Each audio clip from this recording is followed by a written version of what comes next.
สบายดีเนาะมื้อนี้สิไปเฮ็ดห่างกับดักให้นกเนาะนี่เลย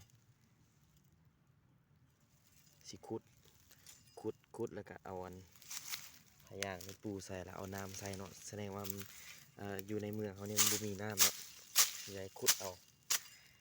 เดี๋ยวเรามาเฮ็ดกันเลยเนาะเฮ็ดแล้วจะมาถ่ายให้เบิ่งอีกเทื่อนึง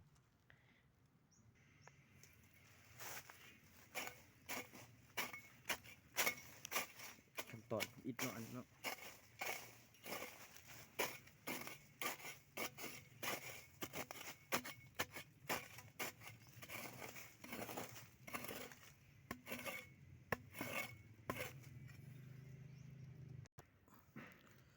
ขั้นตอนต่อไปเลยเนาะ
เราจะเ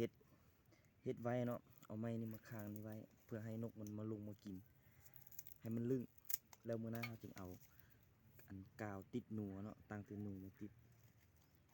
เขาจะเฮ็ดปะนี่ไว้ก่อนเพื่อว่าให้นกมันสงสัยเนาะ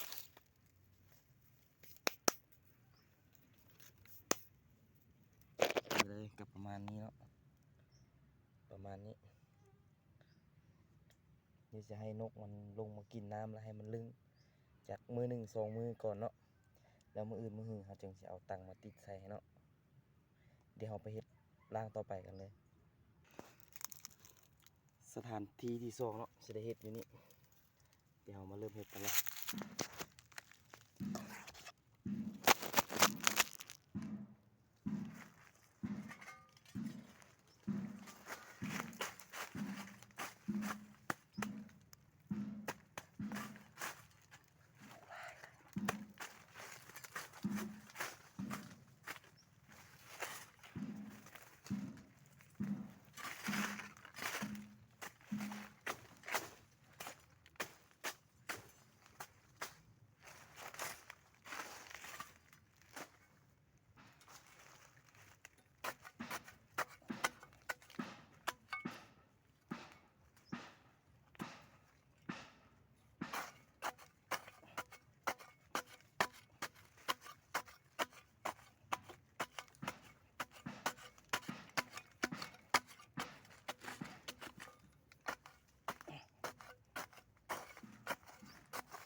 เอาขี้ดินใส่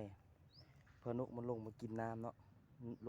กมันลงมากินน้ำเนาะมันสิเห็นเงาตัวเองมันสิตื่นเนาะเอาเฮ็ดนี้ให้น้ำมันขุ่น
ประมาณนี้เนาะเดี๋ยวเราสิวางกับดักไว้ประมาณคืนหนึ่งเนาะเพื่อให้นกมันลึ่ง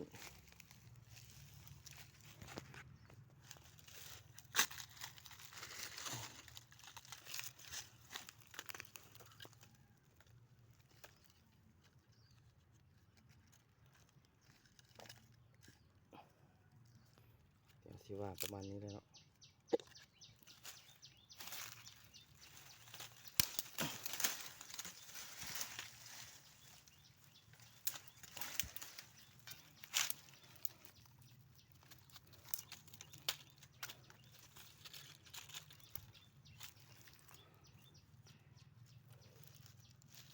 ก็วางประมาณนี้เนาะเพื่อให้นกมันสินก่อนเนาะพอนกมันยังบ่ลึ่งเพื่อให้มันนกมันสิน